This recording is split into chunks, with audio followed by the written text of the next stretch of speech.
Mickey Dickey here with my weekly update on the stocks I'm looking for next week. So again, these are stocks that I'm looking for trends, not necessarily looking to buy or suggesting anyone buy. Again, this is what I'm looking for so I can help my clients invest their money properly. As I always tell you, typically Mondays are not a great day. This particular week, I'm wrong. Monday has a plethora of stuff that I'm interested in looking at. Starting with Activision Blizzard, which, as most of you know, it's being bought by Microsoft, or at least that's the intention of Microsoft. And what I'm going to be interested in this one is that there's always a possibility that that doesn't come through. And if it doesn't come through, is that company holding up and doing what it's supposed to do economically, and can it stand on its own if it doesn't get purchased by Microsoft? I mean, we know that Microsoft's paying $95 a share. It's in the upper 70s at the moment. So, it's not going horribly, but the question is, how is it actually doing on its own? So it's also going to help tell us how the gaming systems are going, because the gaming industry in and of itself has been down significantly over the last year. So it gives us a great idea. You got Simon Properties on Monday as well, which should help us out with the state of how the consumer is doing and whether they're going more retail and how that whole sector is going. You've got Cummins engines on there. You've got On Semiconductors, another semiconductor company. Another one that I'm really interested in is Tyson Foods. A lot of that sector is near all-time highs, where Tyson's really had a lot of problems. So I want to see if they've been able to fix their problems, because it's actually part of the segment that could potentially have some growth because of how far it's been pushed down. Pinterest after hours, Energizer batteries. I know, the rabbit going on, but again, just another different segments. The last two, a lot of you probably aren't looking at. One is called, and that's for college students buying books and other things for going to college. It kind of was doing very well here in the last month or two, and then all of a sudden the AI stuff came out and kind of crushed it. So kind of see how their actual numbers come out and what the reality is in that segment. And then Spirit Airlines is the last one. So again, if you look at that, it's a very broad spectrum of what's going on. Should help us out. I mean, after today, which again, today we're kind of coming back a little bit. We're down 1% in the NASDAQ after having a really good week. So heading on to Tuesday, we've got BP Oil, KKR, which a lot of you may not know what KKR is, but they are an investment company that does a lot of alternative investments. It's a nice dividend. It's kind of showing us how maybe mergers and acquisitions are going, and again, not different financing. The market maybe not in the banks, so that's a nice one. You've got Fortinet, you've got Yum China, which I like. Really interested to see how Yum China is doing. And now, again, this is kind of backward looking, so it's not going to tell us as much as this quarter is going to tell us, but kind of see how the reopening was going on there. And then the other big one is Royal Caribbean, which, the whole Caribbean or cruise line industry has just been crushed. And to see how they're coming back, to see what the forward guidance is really going to be, are we seeing any signs of a situation where the consumer is not spending on travel anymore? Because that's really been kind of a big thesis over the last 6 months or so. So that'll give us an idea. And the nice thing about these three, and I say these three being Norwegian, Carnival, and Royal Caribbean, they kind of report about 6 weeks apart. So it kind of gives us a nice idea as they're kind of going through. You'll have Royal Caribbean, next week. Then a couple weeks later you're going to have Norwegian. A couple weeks later you're going to have Carnival. So it's kind of a nice thing to see where they're all going and how they ramp up to their next quarters. Could be an interesting trend there. Wednesday you've got Disney, which this will be the first one with Iger back. You've got Toyota Motor Company, which, this past week we had Ford and GM, which were two completely different worlds. So it'll be interesting to see how Toyota's doing. You've got Uber, you have Dominion Energy, O'Reilly Auto Parts. You've got Yum, domestic Yum. You have, I can't even read my own handwriting there.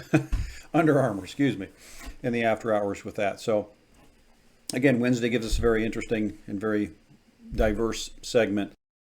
Dominion Energy is going to be interesting because it hasn't really kept up with the rest of the utilities, and kind of see how that all plays out. Thursday, you've got AbbVie, so you've got big medical there. You got Pepsi, And then you've got the one again, this one a lot of you may not know about, but it's called Dexcom. Dexcom is for diabetes, insulin. And it was kind of a high flyer with the growth stocks. And it's going to be interesting to see how that pans out. I mean, it's kind of come back a lot here with the market coming back. But again, a lot of these stocks, I'm not as interested in how they actually perform. I want to see how the market reacts to their data. So it's going to be interesting to see how they're doing and if they're continuing to have the growth that this anticipated. Then the final two are, again, more consumer oriented. You've got Tapestry and then you've got Ralph Lauren, which again, those are, are people buying purses? Are they buying things to go, baggage, so that they can travel? And then you've got Ralph Lauren, so you've got cosmetics. So again, a very nice, well-rounded week. It's going to give us a lot of information, just like last week did. Friday, the last two I'm interested in, one is Enbridge, which is an energy company, and then Newell, which is Rubbermaid. So again, just giving us a different idea of what's going on in the market on those sections. So again, I'm not suggesting buying any of these. That's not my point. What I will be looking at are the trends inside of those. Again, how the market's reacting to them, how many of these companies are actually beating estimates, how many are, on growth and on sales and profit, to see if the trends we're seeing are continuing. I mean, what we're seeing at the moment is that a lot of the companies, or at least this week, a lot of the companies didn't meet on sales, but they met on profit. And in that world, I mean, personally, I'd rather see profit than sales. The sales don't matter a whole lot to me because that can be different things as long as their profit's there. Because to me, and I know some people will say, oh, what about the margins? Well, again, I'm not as concerned about the margins because if the profit's hitting the number, even if the margins aren't the way they want them to be, the margins can be a lot of different things.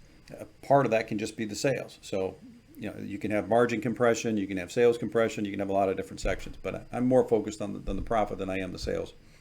But the guidance is the biggest issue.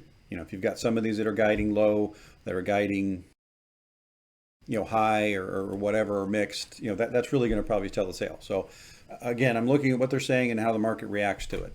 I mean, so far the market has actually started going back to where it's supposed to be. So it's taking these guys at the face value. GM had a good quarter. The market responded in kind. Ford had a poor quarter, it's responding in kind. So that I like to see. But I'm still seeing some, earlier this week, as I was telling some we were looking at last week, was Snap.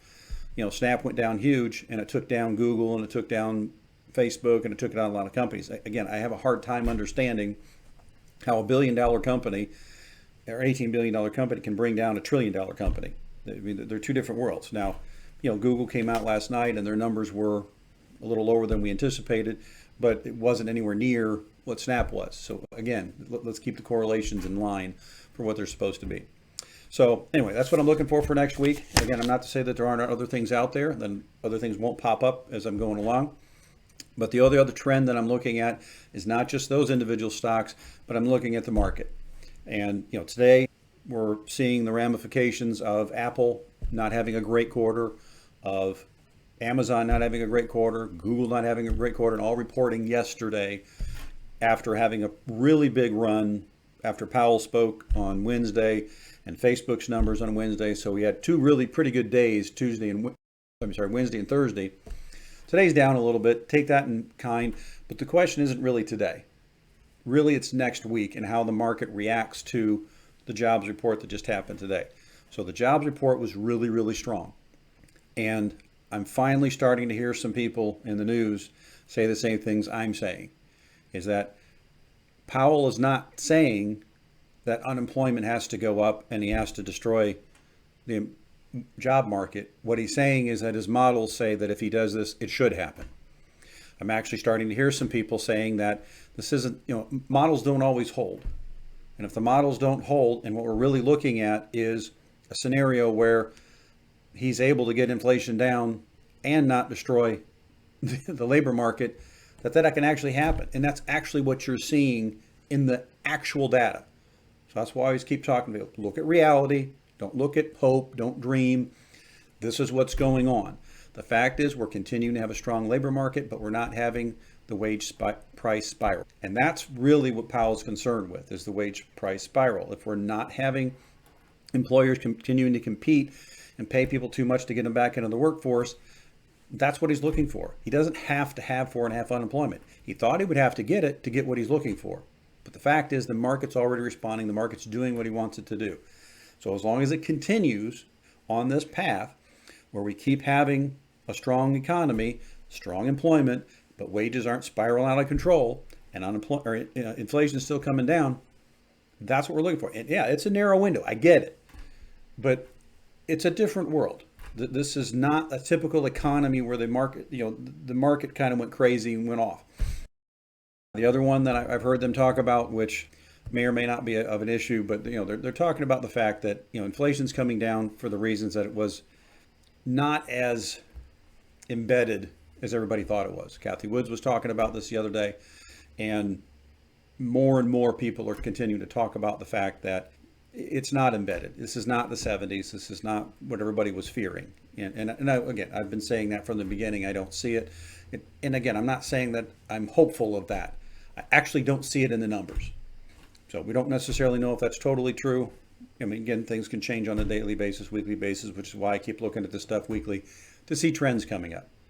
And hopefully in the next week or two, we'll get the numbers for real estate. As I'm telling you, my bigger numbers is unemployment holding and is real estate holding. And at the moment, what I understand is that we're down 2.5% from December, or from June to December, which again, I don't compare June to December because they're two different, types of year as far as real estate. So what I'm looking at is once we get to June, are we down year over year?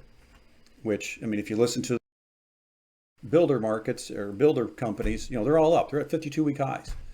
So the question really is there, are we missing something? Because if the market is anticipating that the builders are going to be holding up and things are going well, maybe we get to June and we're basically dead even on the year, which if we're dead even on the year, what's that going to do with inflation?